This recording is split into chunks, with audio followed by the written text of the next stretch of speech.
My parents were William Alfred Walter and Gwendolyn Walter. My father came from Roseville, a big town about 500 kilometres south of here called Tumut.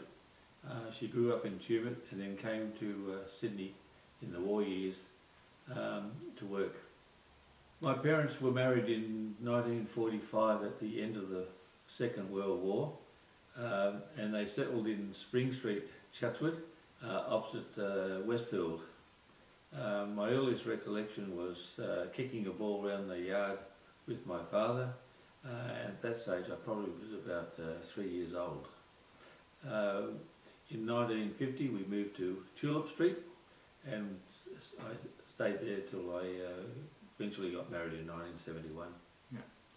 Life was, in those days, was very, very simple.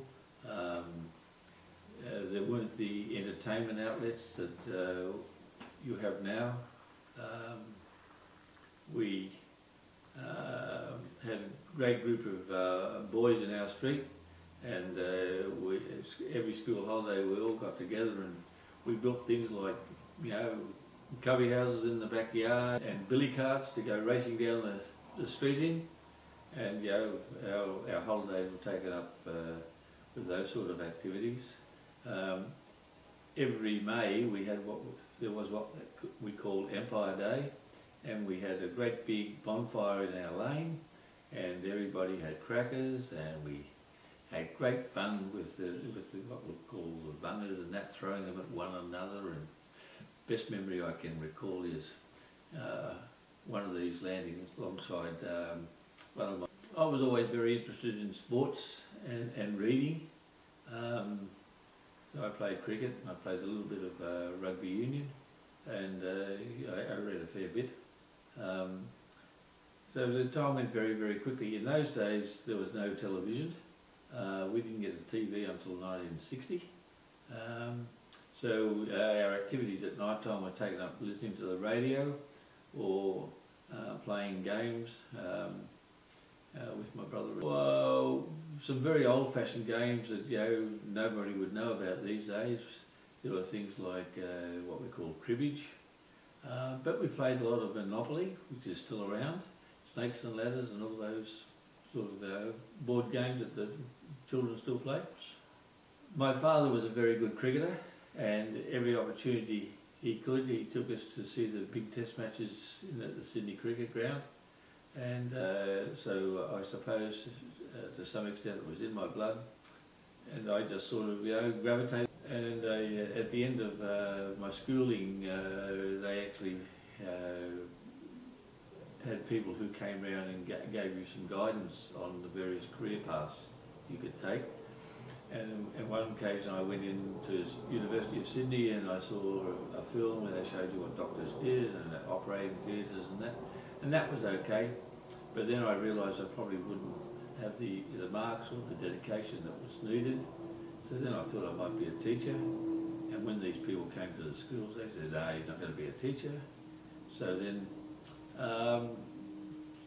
I sat for the leaving certificate. We didn't have year 12. In those days we finished at the equivalent of year 11.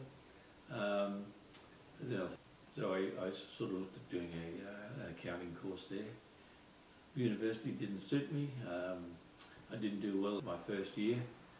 In those days, work all day and then go to university at night time.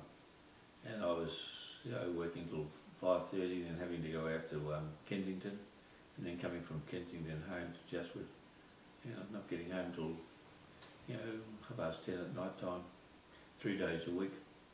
So it was a little bit hard. But then I settled on a TAFE course and did accounting.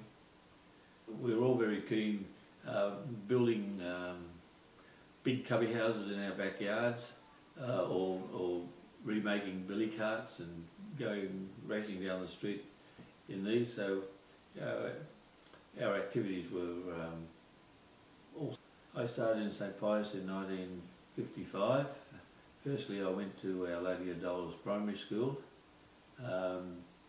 And in those days, a lot of teachers didn't have any formal training. I can remember one old firebrand at Our Lady of Dollars, an older lady. If the class misbehaved, you had to be very good at ducking, because she could, there were occasions when we ducked and the boy behind caught the pencil case on the face.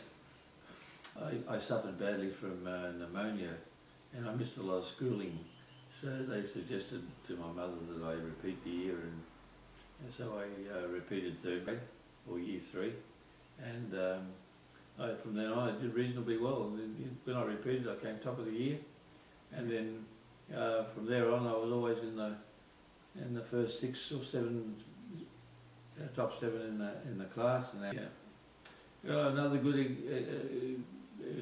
impression I can recall was I must have been about year 9, I think, and I was had blondish hair, and in those days we had the surfing cult, so a lot of people were going to the beaches, and I was in the school cadet corps. I was a sergeant major, and I can remember when they were selecting the ranks for our final year, the headmaster in charge of the cadets said, "Walter, you've got the loudest voice in the school." And in those days the sergeant major took the parades and yelled out across the playground orders for the rest of the various platoons.